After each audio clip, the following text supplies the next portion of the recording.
কওঁতাজনে সুন্দৰ কথা কৈ গৈছে। এটা সুন্দৰ চেহেৰা খন্তেকৰ বাবেহে মনত থাকিব, কিন্তু এটা সুন্দৰ ব্যৱহাৰ চিৰ জীৱনলৈ মনত থাকিব। আৰু এটা সুন্দৰ ষ্টৰীৰ সৈতে মই পলাশজ্যোতি খাওঁ। তো দেৰি নকৰোঁ, আহক ষ্টৰীলৈ। এদিন এজন প্ৰবক্তাই ভাষণ দি আছিলে, এটা স্পীচ দি আছিলে, আৰু সেই জেগাত বহুতো মানুহ সমাগম হৈছিলে, বহুত ৰাইজ আছিলে।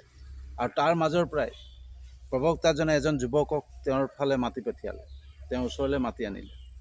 মাতি আনি প্ৰবক্তাজনে যুৱকজনক লক্ষ্য কৰি প্ৰশ্ন কৰিলে যে যদি তুমি ৰাস্তাত এগৰাকী সুন্দৰী যুৱতী দেখা পোৱা, এজনী ধুনীয়া ছোৱালী দেখা পোৱা, তেতিয়াহ'লে তোমাৰ চকু তালৈ যাবনে? তুমি চাবানে না?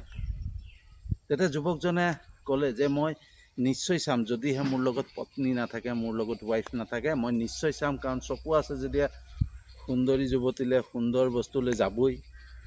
তাৰপিছত প্ৰবক্তাজনে আকৌ সুধিলে যে ঠিক আছে, তেতিয়াহ'লে সেই চেহেৰাটো যোনগৰাকী যুৱতীৰ সুন্দৰী চেহেৰা তুমি দেখা পালা, সেই চেহেৰাটো কিমান দিনলৈ তোমাৰ মনত থাকিব? তেতিয়া যুৱকজনে ক'লে যে আৰু এগৰাকী যদি তাতকৈ সুন্দৰী যুৱতী দেখা নাপাওঁ, তেতিয়ালৈকে মনত থাকিব, তাৰপিছত নাথাকে। তাৰমানে বেছি দিনলৈ মনত নাথাকে।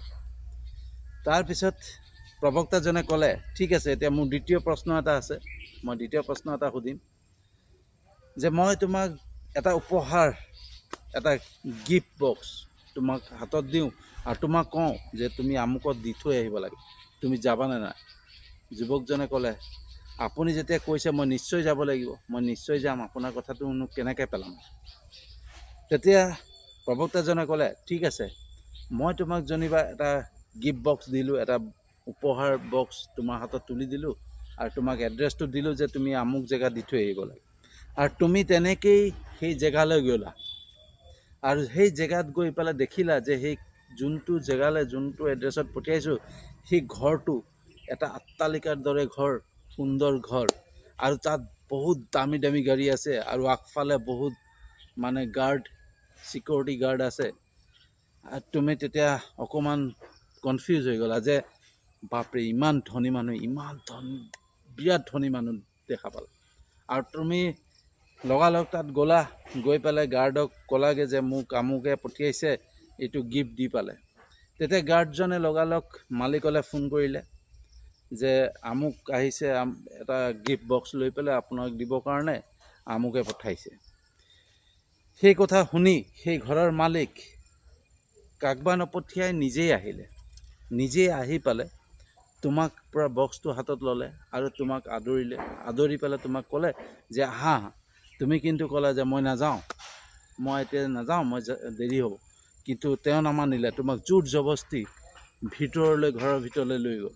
আৰু ঘৰৰ ভিতৰলৈ লৈ যোৱাৰ পিছত তোমাক চাহ জলপান আদিৰে তোমাক ধুনীয়াকৈ খাবলৈ দিলে। তুমি নাখাওঁ নাখাওঁ কোৱাৰ স্বত্তেও, 10 বাৰ নাখাওঁ কোৱা স্বত্তেও তোমাক জোৰ জবস্তি তোমাক সুন্দৰকৈ খুৱাই বোৱাই, তাৰপিছত আকৌ তেওঁ নিজেই তোমাক গেটৰলৈকে আগবঢ়াই দিলে।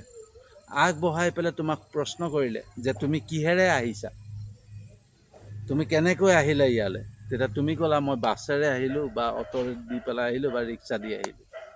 তেতিয়া লগালগ মালিকজনে তোমাক নিজৰ ড্ৰাইভাৰজনলৈ লক্ষ্য কৰি ক'লে যে গাড়ীখন উলিয়াই এই দাদাজনক আমুক জেগাত য'ত যায়, তেওঁ য'ত ঘৰ আছে তাত থৈ আহাগৈ, তাতে নমাই থৈ আহিবা।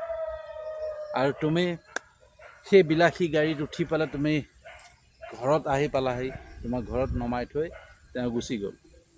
আকৌ সন্ধিয়া সময়ত, যেতিয়া ৰাতি সন্ধিয়া সময়ত তোমালৈ আকৌ এটা ফোন কল আহিলে, আৰু সেই মালিকেই তোমালৈ ফোন কৰিলে যে আপুনি ভালে ভালে ঘৰ পালেগৈনে?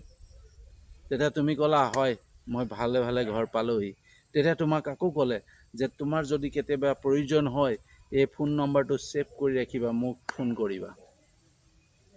তেতিয়া তুমি ক'লা ঠিক আছে। এতিয়া কোৱা, তুমি সেই মানুহজনক কিমান দিনলৈ মনত ৰাখিবা? সেই ব্যক্তিজনক যোনজনে তোমাক গাড়ীত নমাই থৈ গ'ল, তোমাক ধুনীয়াকৈ শুশ্ৰূষা কৰিলে, তোমাক ঘৰলৈ নিজে মাতি নিলে, আদৰি নিলে, তাৰপিছত তোমাক আকৌ আগবঢ়াই নিজৰ গাড়ী দি ঘৰত থৈ গ'ল, সেই ব্যক্তিজনক তুমি কিমান দিনলৈ মনত ৰাখিবা?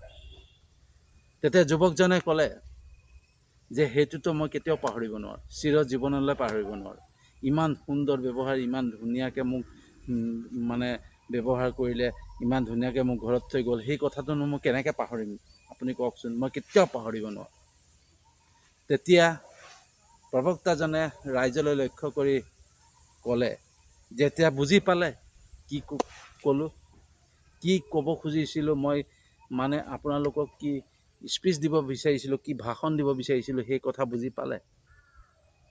এটা সুন্দৰ চেহেৰা খুব খন্তেকৰ বাবেহে মনত থাকে। যেতিয়ালৈকে তেওঁৰ মনত থাকিব, যেতিয়ালৈকে ভাহি থাকিব, তেতিয়ালৈকে মনত থাকে।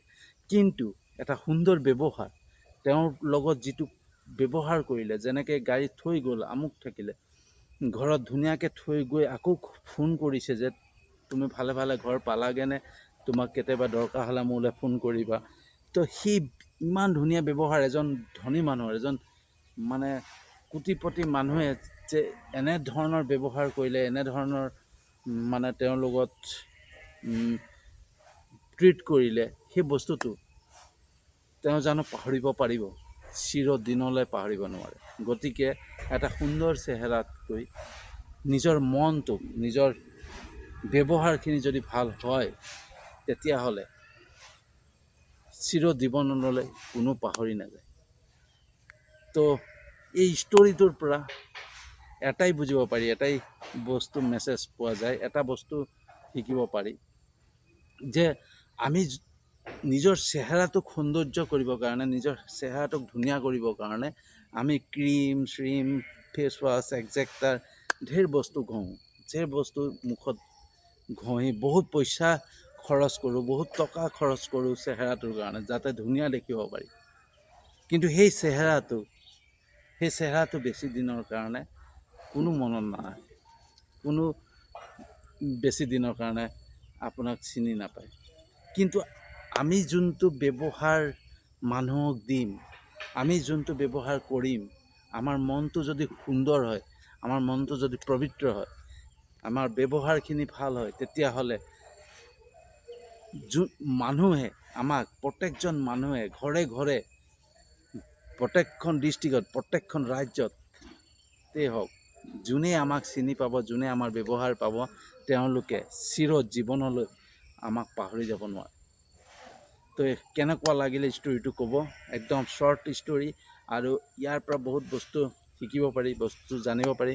তো কেনেকুৱা লাগিলে জনাব, যদি ভাল লাগিছে লাইক কৰিব, শ্বেয়াৰ কৰিব, আৰু সঁচাকৈ যদি ভাল লাগিছে মোৰ ইউটিউব চেনেলটোত ছাবস্ক্ৰাইব কৰি দিব, যাতে এনেধৰণৰ ভিডিঅ'ছ সদায় পাই থাকে, এনেধৰণৰ ষ্টৰিজ সদায় পাই থাকে।